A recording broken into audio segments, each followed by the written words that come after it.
Olhe bem para esta estrutura. Esta é a barragem de Vajont, no norte da Itália, com 262 metros de altura, equivalente a um prédio de 87 andares. Ela é um triunfo da engenharia, cravada entre as montanhas. Você sabia que, apesar de ter causado um dos maiores desastres da história, ela nunca se rompeu? Ela continua lá, intacta, como uma cicatriz de concreto no meio dos Alpes. Por causa dela, 5 cidades deixaram de existir em apenas 15 minutos. O desastre de Vajont não foi um acidente natural. Foi um crime de engenharia, um jogo de xadrez contra a natureza, onde os jogadores ignoraram que a peça principal, uma montanha inteira, estava prestes a cair. Olá, este é o canal Rememória. E hoje, você vai entender a física aterrorizante por trás da onda que destruiu um vale inteiro. A negligência criminosa que silenciou quem tentou avisar e por que esta barragem continua lá, intacta, guardando um reservatório de terra e cadáveres. Prepare-se, porque a história de Vajont é mais profunda e sombria do que você imagina. Tudo começa nos anos 50. A Itália vivia o boom econômico do pós-guerra e precisava desesperadamente de energia.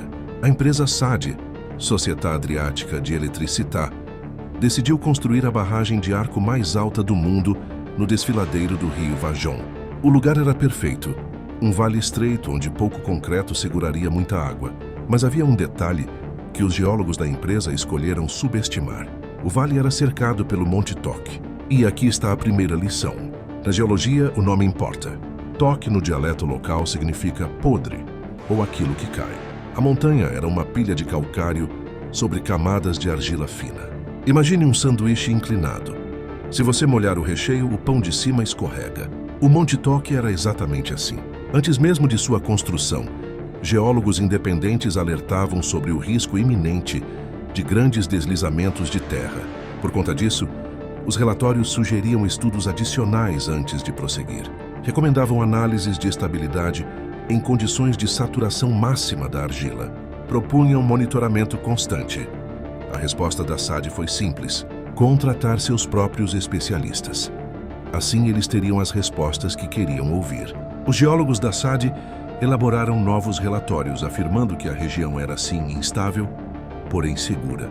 Se houvesse deslizamentos, esses seriam pequenos, controláveis, e a barragem suportaria qualquer eventualidade. Quando a barragem ficou pronta e começaram a encher o reservatório, a água penetrou na montanha e lubrificou as camadas de argila. Eles não estavam apenas enchendo um lago, estavam preparando um escorregador gigante para 260 milhões de metros cúbicos de terra. Os avisos começaram cedo. Em 1960, um deslizamento menor já tinha acontecido. A terra começou a rachar. Os moradores ouviam estalos vindos da montanha. Uma jornalista corajosa, Tina Merlin, escreveu artigos desesperados dizendo: "A montanha vai cair."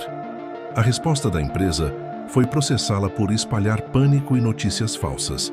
Em vez de parar, os engenheiros decidiram fazer um teste de estresse. Eles subiam o nível da água para ver se a montanha se movia, depois desciam rápido. Achavam que podiam controlar o deslizamento, fazendo a terra cair aos poucos. Um erro fatal. Cada vez que a água subia, a pressão interna na montanha aumentava.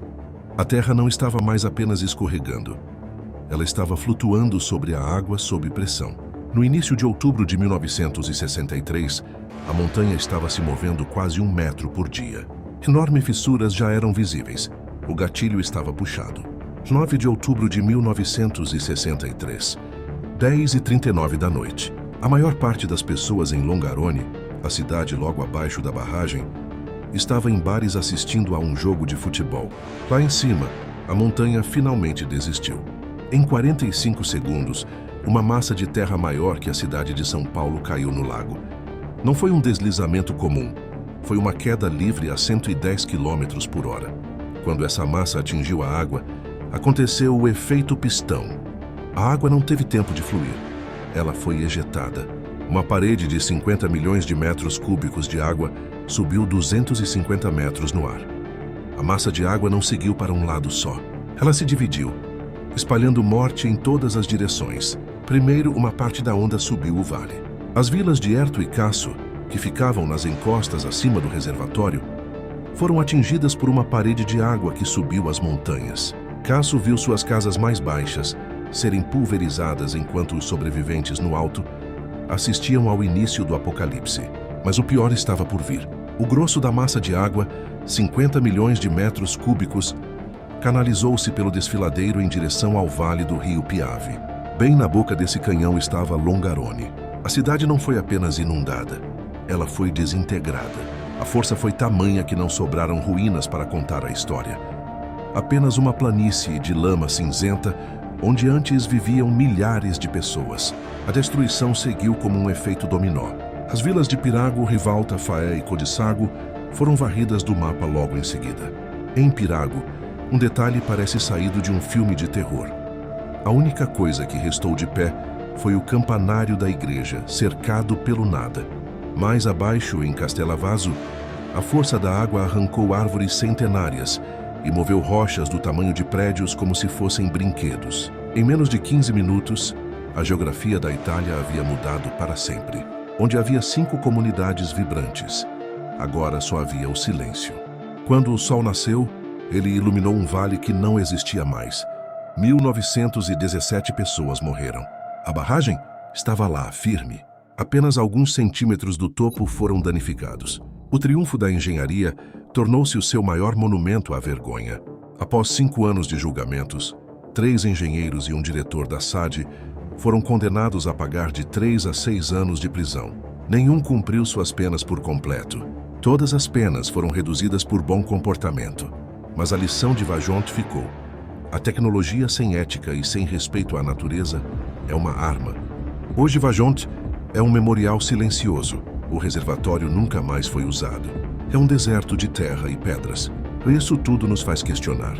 Quais são as barragens que estamos construindo hoje sem ouvir os avisos da terra? Se você aprendeu algo novo com essa tragédia, deixe o like e se inscreva no canal. A história serve para que o erro de 1963 nunca mais se repita. Obrigado por assistir até aqui e não esqueça. Enquanto alguém lembrar, a história continua viva. Até a próxima.